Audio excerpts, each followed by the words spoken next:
day, I was with an elderly Christian missionary who has seen a lot here in Tanzania.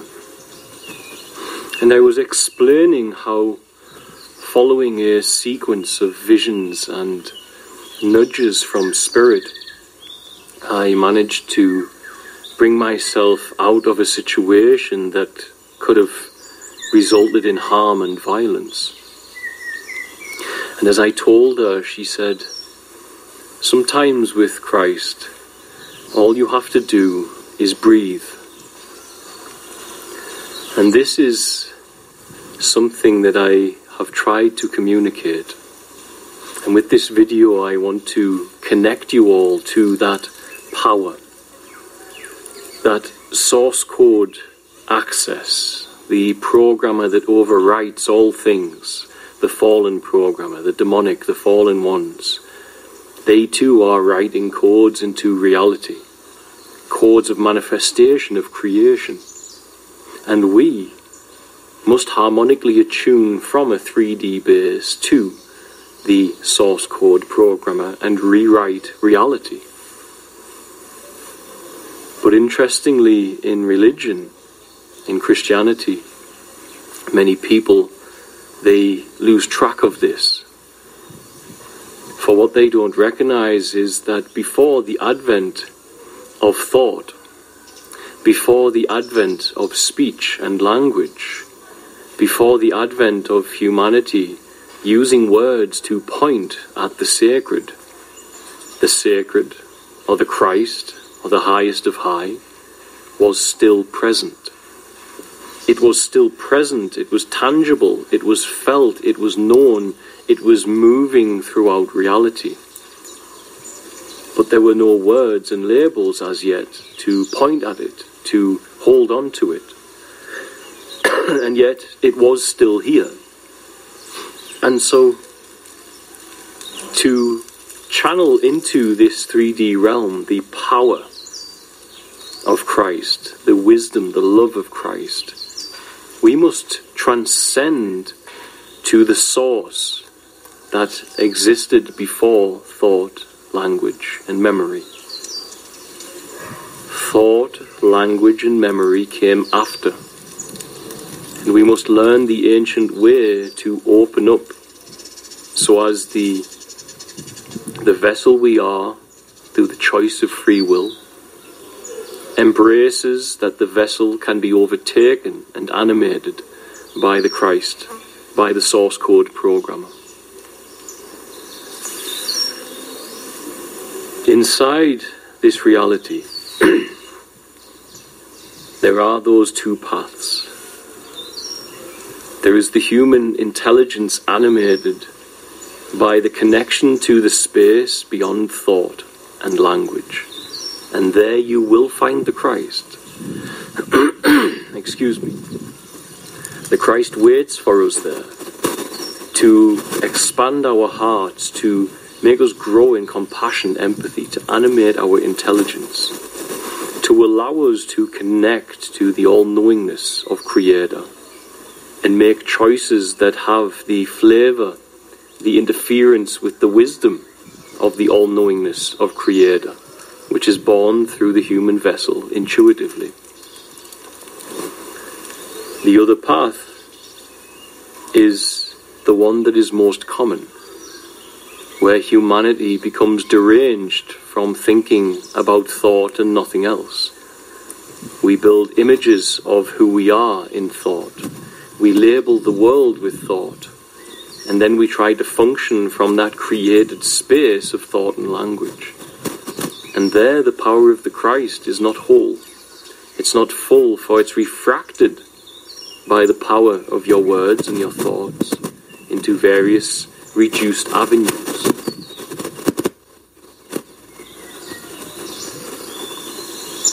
Here we stand in a fallen world.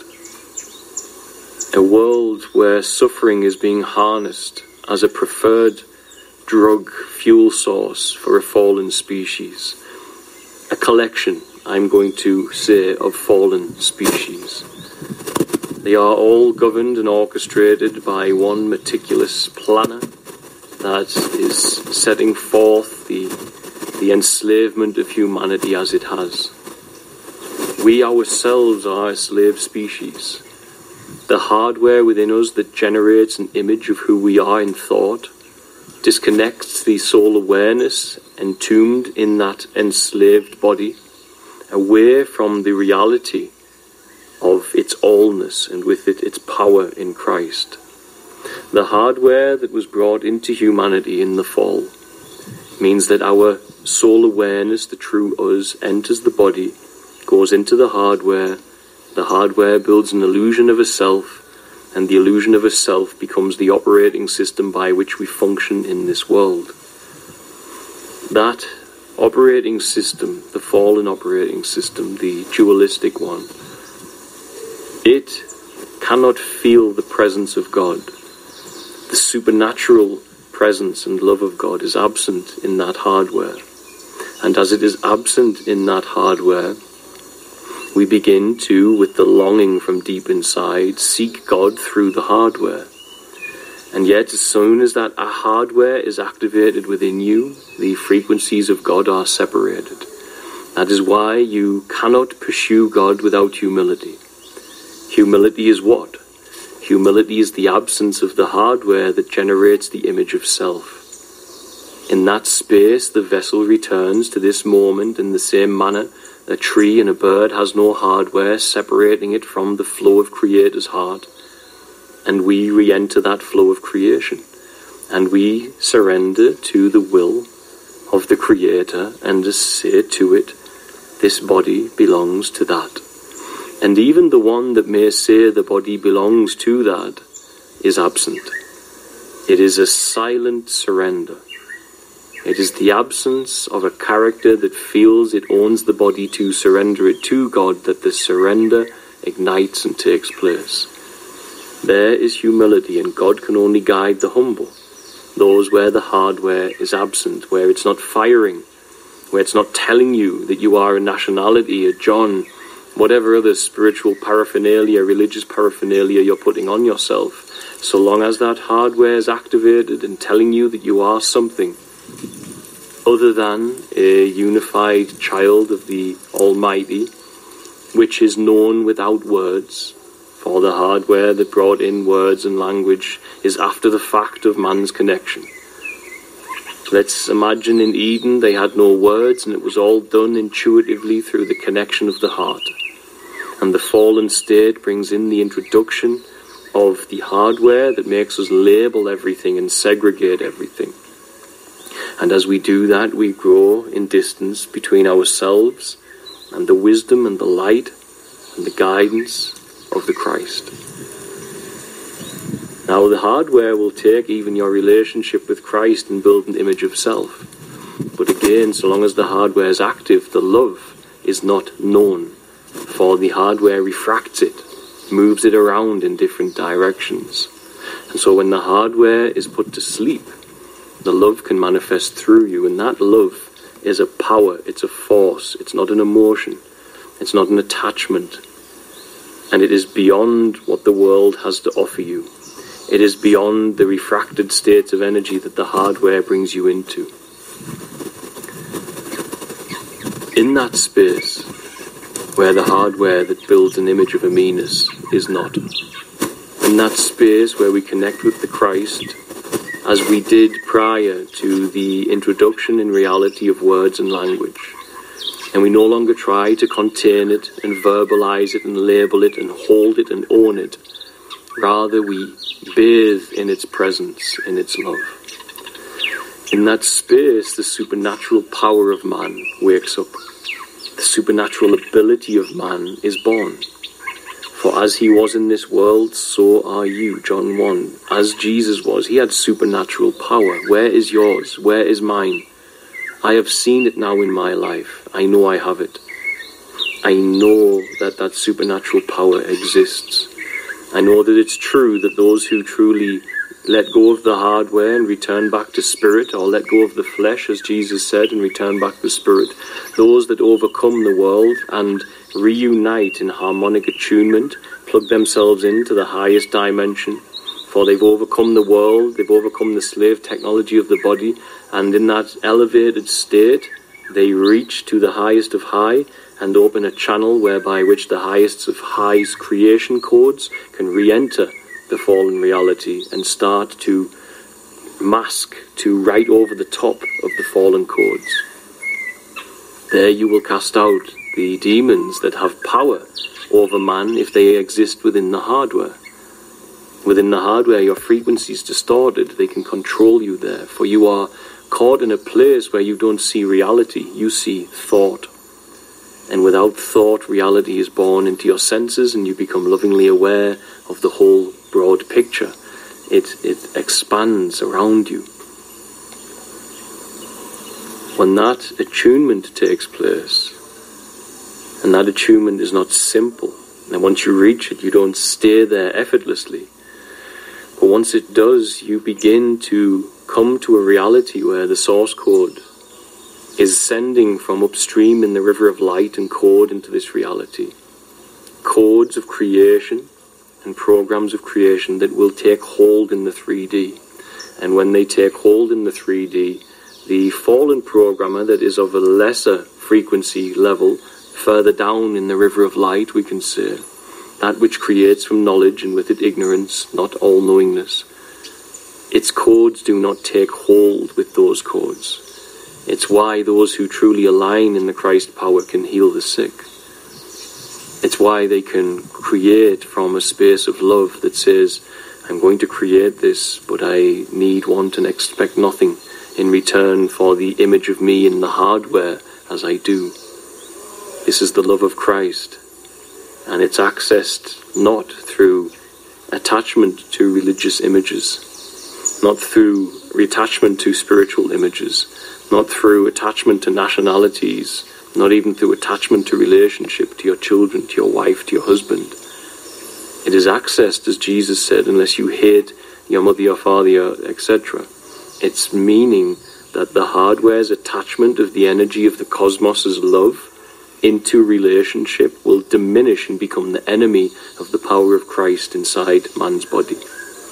The reality is that to come to your children with that love, where there is no center point within you, there's no creation of a meanness inside of you, is the only time you will truly love your children without a condition. And they deserve that love. The world deserves that love.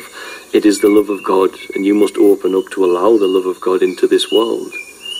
If not, it does not come. It is not animated inside the human story.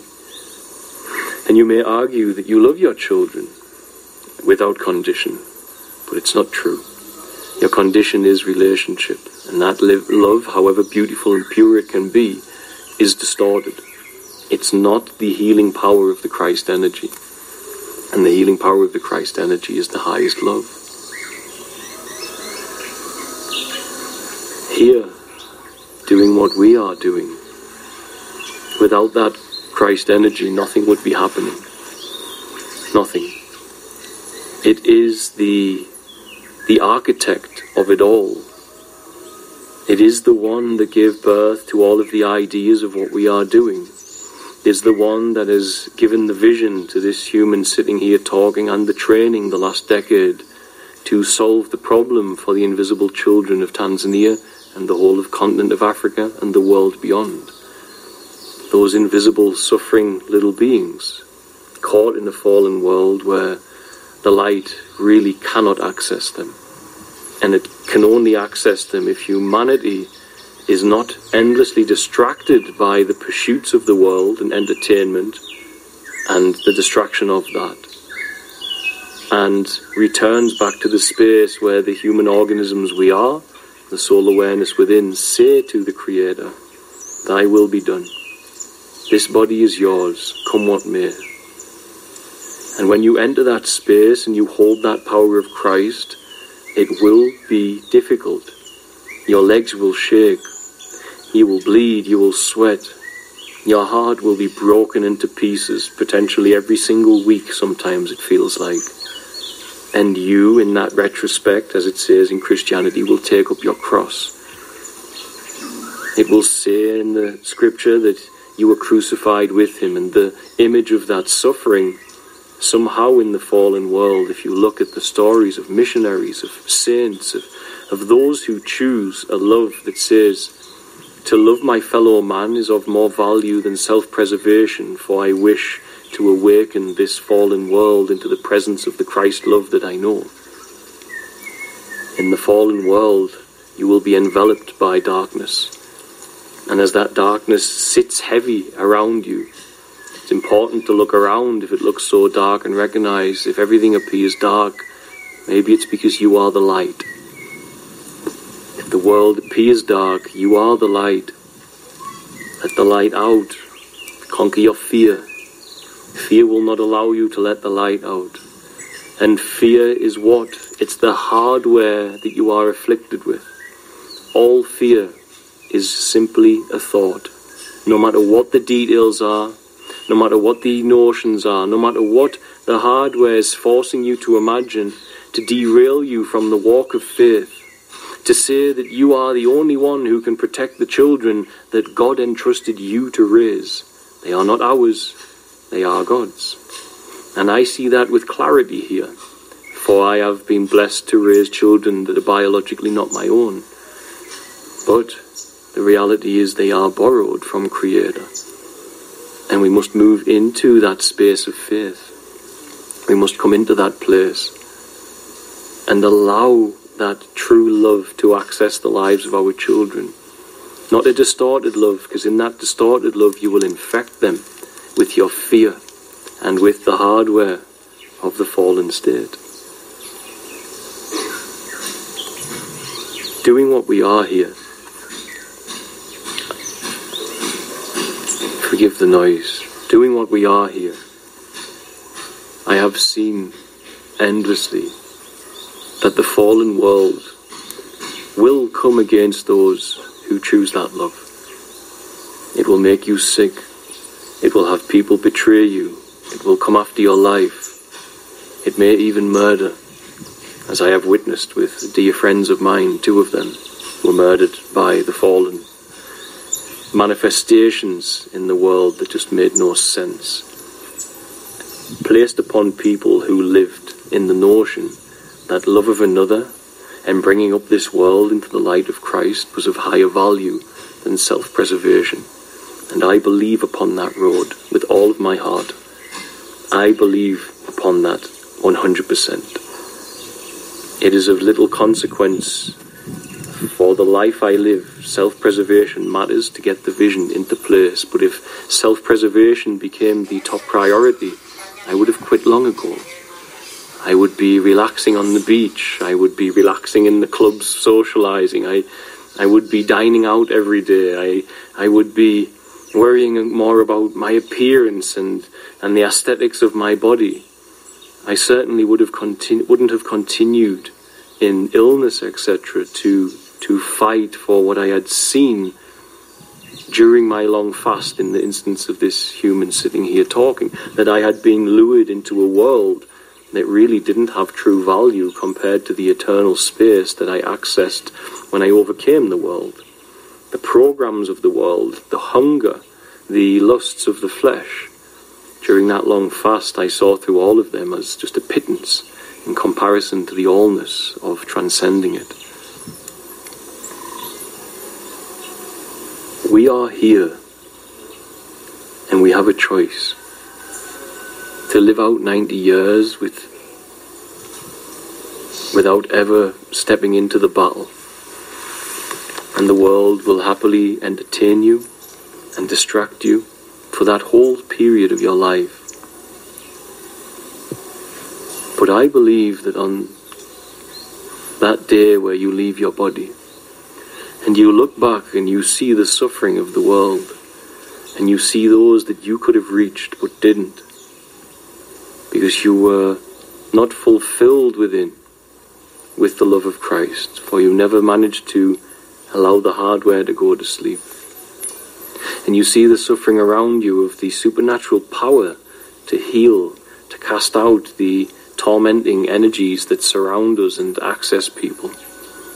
And you never did it because you were on holiday and you were watching Netflix. Or you never overcame your fear before you pursued the desires and dreams of technological pleasure, which the majority of mankind is doing.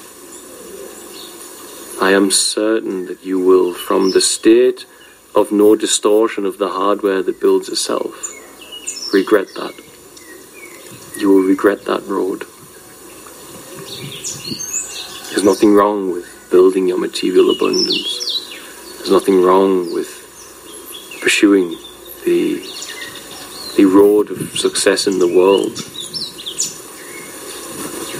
But if you look back and you see the times where it blinkered you to those that you could have helped, I'm certain only regret will wash in your heart. I'm certain of it. The fallen ones are here. Don't join them. They believe that they must live only for the image of a self generated in thought and its desires, its plans. And it is in direct opposition to the Creator animating your intelligence and your body. Be spiritually reborn. And the one that asks how to get there, the one that says, what do I do next? That voice belongs to the hardware of the slave technology and is the causality that process which takes place naturally without the interference of that hardware and its desires and its perversions and its indulgences in the worldly desires and the selling of the essence of life into the comfortable prison cell of worldly desire. That voice that says what's next actually belongs to the hardware, and the process is automatic. And that automatic process of you being born into the power of Christ, where it's in your hands, you can change the world. And you can change the world. I don't care who you are. I don't care where you are. You can say, I have no money, nor did I. But money was not the God of my situation anymore. God is bigger than money. God is bigger than economy. God is bigger than your fear. God is bigger than... It has to be that way. You must access that place. And when you come to there, when you find that space,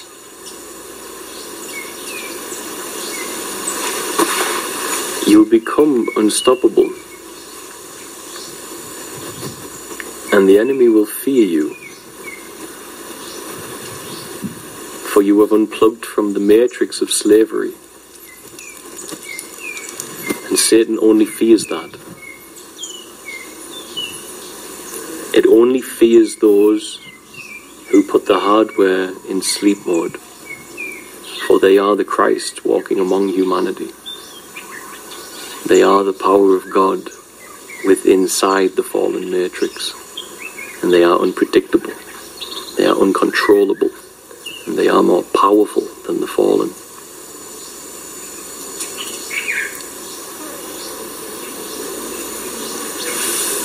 The power of Christ,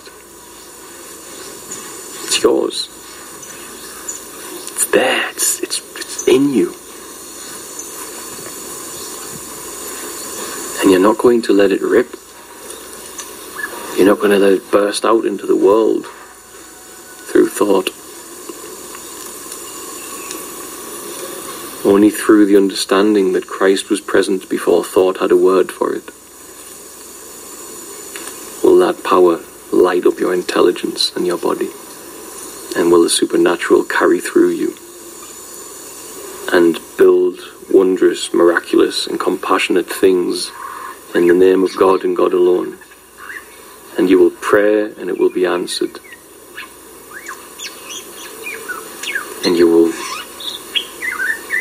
see what I speak of.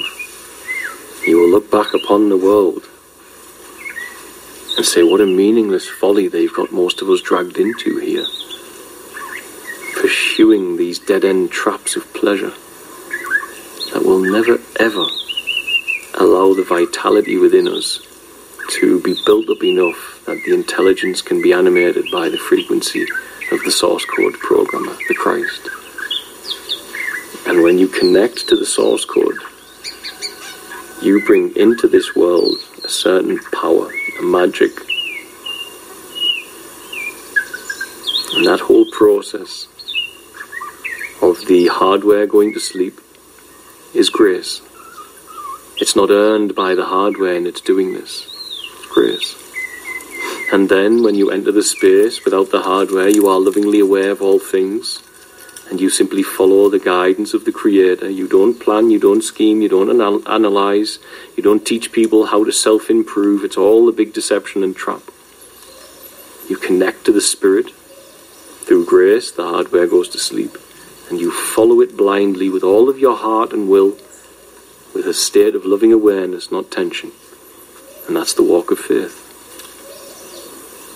And as you continue to do that, and you stay in the walk of faith, lovingly aware of every crumb of time that passes by, you become the embodiment of the power of Christ.